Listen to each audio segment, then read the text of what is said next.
Hey, if you want to learn how to become an independent filmmaker or a filmmaker in general, I've got a book which I wrote with a buddy of mine. It's called Zan Azli and Wan Chun Hong's Guide to Indie Filmmaking. You can actually buy it off of here. I'm going to put the link down here at my website, fatbidin.com. It's only a couple of ringgit, and it's really good because it has many different chapters, the process of filmmaking, and each chapter I interview a Malaysian filmmaker who gives advice and tips of from their experience. So yeah, yay, link is down here. Yay. Okay, you're watching and listening to the Fat Bidin Film Club. I'm assuming I'm Zan Shirley, Azli. Mustawan. Yep. I'm assuming I'm Zan Azli. No, I already said it. I'm good. Okay, sure? Yeah. Okay, so it's clear. Your name was clear. Yeah. Clearer than when I said my name. Yes. So whose It doesn't matter. whose anyway, audio level was louder than like whose every audio level? week, Right? we watch a local film, but it hasn't been every week because we've been busy doing. Yeah, we're producing this current affairs, news and current affairs talk show called Berita Busters. Yes. And if you follow our Fat Median platform, you will know that we've been doing this. Yes. It's been like 4 or 5 episodes already. Yes. It's about COVID-19 It's a news program about And COVID-19. misinformation. Yeah, Yes. so you should watch it. It's on all of Fat Median's platform and also on disinfect.com. Okay, but as usual, every week, but not really every week, we watch a local film. Yeah, and it's still the pandemic Yes. and we can't go out. Yes. And recently, well, it's still kind of in the month of Raya. Yeah. So this week we watched We watched this online thing that was done in the spirit of Raya. Raya and quarantine. also quarantine, MCO, lockdown, pandemic, COVID-19, coronavirus, zombie apocalypse. And it's called Quarantine Raya Yep. by Gavin Yap. Yep. No, as in Gavin Yap. Yep. No, as in Yap, not Gavin Yap.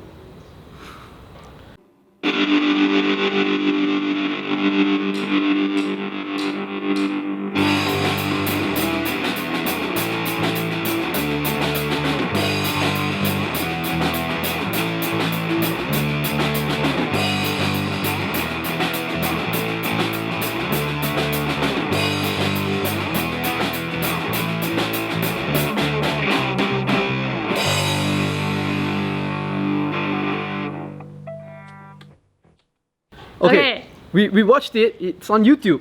Yes. It's on YouTube. It's directed by Gavin Yap, who is a well-known theatre and film director, indie film director. Yeah. We know him. I know Yeah. him sort of. We've had book launches together and all that. And yeah, so it's a film that is. You want to explain? Okay, so I think the title pretty much sums it up. It's called Quarantine Raya, and it's about these 5 Zainuddin siblings in the Zainuddin family who are celebrating Raya in different places. Yeah. So it's starring Tina Isaacs, Tony Yusof, Nadia Akila, Siti Farah Abdullah, and Nabil Zakaria. And so the 5 of them are siblings, and Tina Isaacs is the oldest, and then Tony Yusof is in Sarawak, and one is in KL. Tina Isaacs and Nadia Akila are in KL. And then they've got one brother who's like a freelancer, who's just everywhere. And then there's the Siti Farah Abdullah's character who is in London because she married a foreigner, white man. Yeah. Some man. Anyway, she's moved lah, basically.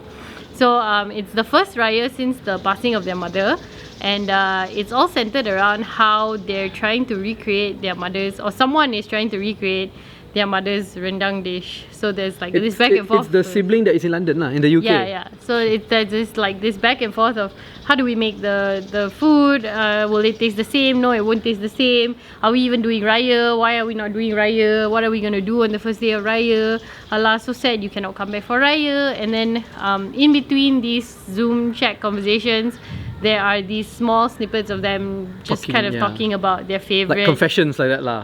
Raya memory. Yeah. So this entire thing is like a Zoom thing. Yeah, it's shot entirely remote.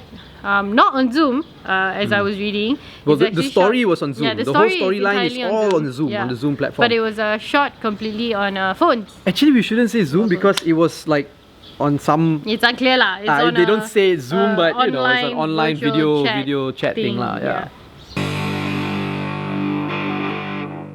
You can go first. Okay. Because Why? you like to talk so much first. Okay. Over me. Yeah. Okay. Say something. Say something. Say something. Okay. So now, no, you got to say words, not make sounds, right? Although, whenever I touch you, you do make sounds like just now. But cut it out! It's been a long Cut MCO, it guys. out! You know who does that cut it out joke? One day. David Coulier from Full House, because he's like a comedian. Cut it out! Yeah, anyway. So the film, Yeah, so I don't know. I look, the film it's kind of charming. I like the dynamics of the different characters, the siblings, right? I thought that they kind of embodied a family, and it kind of showed like these siblings actually grew up together and portrayed that they grew up together and they are intimate with each other, they're close with each other, they try to do their best for each other, although they don't have their parents are gone, right? They don't have their parents no, anymore. their father is Oh, around. the father is Their around. father is in Mecca. But Yes, he the went father for went to Hajj Mecca. and then got stuck there. Yeah, but the because mother of the passed pandemic, away. But the mother has passed Yeah. away. So they assigned their youngest brother to go back balik kampung to take care of the house during Raya. Yeah. And then while they have their regular Zoom chats and all that, like apparently some ghosts make noise in the house and all that, but it's not true lah. I don't know. I like the dynamic that the siblings had, and they were chatting, and it didn't feel boring to me, even though it was like it's just them talking about how they grew up and talking about each other and how they kind of love each other. And at the end, I like Tony Yusuf's character as much as we've been shitting on him in the last few films that he's been in, right? He's made bad choices. Yeah, like he's made last some year. bad choices in films. But What was Daulat, bro? Why? yeah, but this particular one, I think his performance was quite good, right? He was playing like the cool brother who tak balik raya lah, you know. But at the end, you see it lah if you watch it. Right? At the end, he's well, yeah. I don't want to spoil it because, so I thought it was very charming. I don't know if I can say more about it. I guess it kind of, I guess I can relate because Raya is for me also like a time for our families together, and we have like chit chats and we hang out like the whole day and all that, right? And when we didn't go through that Raya because we couldn't during the MCO, I felt a little bit you know, like I'm missing something. The Raya is not the same. And the Raya was nice, you know. We've got our first Raya with Achilles and all that, and the kids were around later on, and then our parents were here. But it's not our normal big hoo-ha Raya. And it was the same for this family too, this Zainuddin family too. So it's very relatable, I think. It was very, very relatable. But if I do have anything to say against it, is that I think it was a bit too long. It could have been much shorter because the conversations went round and round after some time. You know, it went around and around, more or less like the same thing already, and it started to become redundant. It could have been a much shorter film to me. Yeah, that's what I have to say so far. Some things might pop into my head as we go on, but yeah, what do you think? Just so that you can interrupt me, right? Maybe? Okay, I think it's relatable because of the video call element. In the time of the MCO, everybody has been video calling their family more or less, if you've got internet access and if you're of a particular urban setting type thing. But it was very relatable in that sense, so everybody could sort of get on board with it. The characters are, very charming, very different, diverse. So we've got like different characters. It wasn't very believable that Nadia, Akila and Tony Yusuf were twins though, because they look very different in age. Non-identical twins. They look different in age. One person aged more than the other. It's like me lah. Like I'm 42, but everybody who is 42 looks much older than me. So it's kind of like that. Maybe lah. Anyway, but despite that, they made it very believable that they were twins. Like with their interactions and everything, it was everyone's very connected lah, and it's very nice. I think the story of it was very well focused. It was nice that they used the rendang as the anchor, and the fact that this is the first Raya without our mother, who's gonna make the rendang, and then someone tries to make the rendang, and then there's this whole conversation about no need to try lah, it's not gonna taste the same anyway, but then what are we gonna eat? We need to have rendang for Raya and all that. That was very, very touching lah, because it's really true that matriarchs and cooking go hand in hand in families, and when you lose your matriarch, you lose a big chunk of that cuisine and that legacy. And yeah, sure, it might have been passed down, or your auntie or your mother or whoever can also sort of make it, but it's still like never gonna taste the same, So I felt that lost the most. Like but they weren't like overplaying it, and they weren't very overly drama about the fact that they had lost their mother. Because they shouldn't be. Yeah, because they made it very real, and they made it very natural. But despite that, you still feel it lah. You still feel like, oh my god, you don't get to eat your mother's rendang. Aduh, kesiannya. like me, for example, I miss my grandmother's rendang. Halama, I miss my grandmother's rendang so much. My mother can make it, it's nice. But it's not the same. But it's not the same as my grandmother's rendang. Yeah. Okay, I miss my grandmother's steamed chicken. Because like now nobody wants steamed chicken for me already. Especially not my mother. So anyway, it was a very good film in the time that it came out. And it was very well done despite the many limitations that it had. I read just now actually that it's actually meant to be a play. I can see that. I can see that. It's actually called a screenplay. So it's not so much meant to be like a film. So you can't even like really criticize it as a film, because it's meant to be like an on-screen play. See? Yeah, no, it at the end of the day, it is a film. Yeah, I know. But that's the kind of like style that they were going for lah. But I think, if I may, you may not. This to add and to agree with you, because I never asked you to add also. The fact that it's a play, right? It kind of shows, right? That it's a play, right? And now that you mention it, it kind of is like a theater, like a piece of theater live play. So that was a very interesting style to take. It's definitely much better than all the other Raya stuff that came out. Especially the advertisements the ads sucked lah. No, it wasn't very good lah. So yeah, good job to the entire team. Yeah. So we would tell people to go watch it. Please go watch it. I'll put the link in the description. Right, go watch it. It's really nice. It's really heartwarming. Yeah, I do agree with you that it is a bit long though. It could have been a bit shorter, because somewhat towards the end, it was getting a bit forced.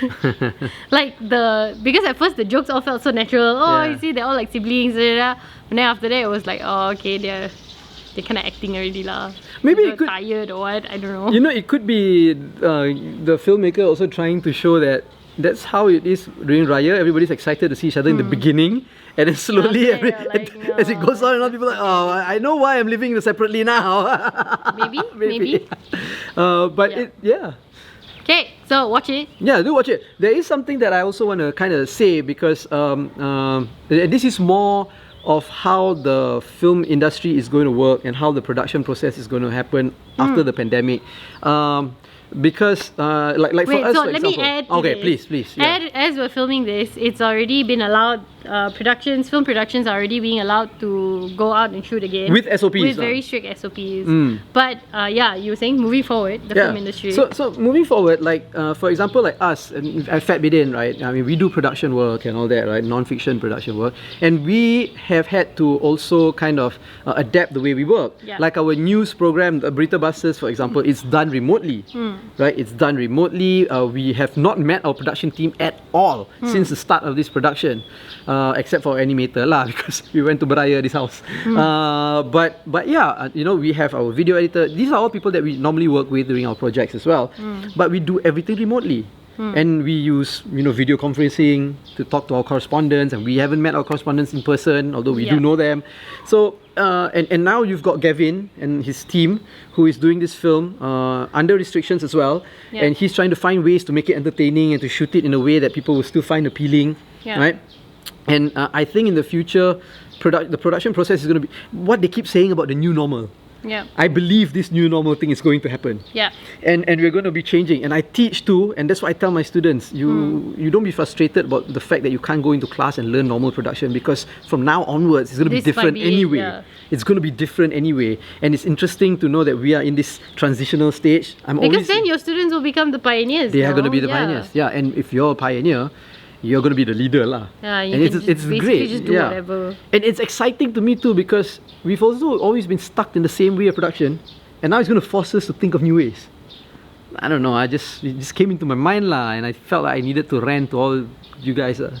I still feel like the onus will still lie with the editor and the director, I guess, as to how to make Zoom grids or video calling grids more and more visually interesting and appealing. Because seriously, how many Zoom films can you watch? Yeah, Yeah. that's true. Yep. So yeah, great times ahead. Still not allowed to go to the cinema, so we're still looking for more things to watch. So if there is anything that you have seen locally online, Zoom grids or otherwise, please Let us drop know. us a link. Yeah. And- below. Hmm? Like this video. No, before we end it, I like also want to this say video. that you guys know that we did our Fat Bidin mini documentary COVID-19 competition. Yes. Yeah, so we've got a total of 22 entries. Yeah. The judges have all deliberated, and we have come to the winners, Yes. and we are going to be announcing it in next week, in a Yeah, week's in a time. couple Well, of in a days. couple of days after we watch this So video, stay right? tuned to Fat Bidin's So- platform to find out. Yeah, and stay tuned because that is going to be interesting content to watch too, because all those content was done under lockdown. Yeah. And you'll see how these I guess filmmakers, I wouldn't say I guess, they are filmmakers, they made films, right? So they're filmmakers, and we see how they actually handled it. Yeah. Yeah. And all the films are available on Fat Bidin's platform. You can watch it now Yeah, on Fat on Bidin, YouTube. Fat Bidin's YouTube channel. Yeah. So you right? can also even try to guess Who's the winner? Yeah. Yeah. Okay, that's it. Like this video, don't like this video, it's okay, but do share it, even if you like or you don't like it, right? Subscribe to our channel, follow us on all our social media platforms at Fat Bidin, or go to fatbidin.com to get everything you've been watching and listening to the Fat Bidin Film Club. I'm assuming I'm Zan Azli. And I am Shah Mustawan. Shit, I know.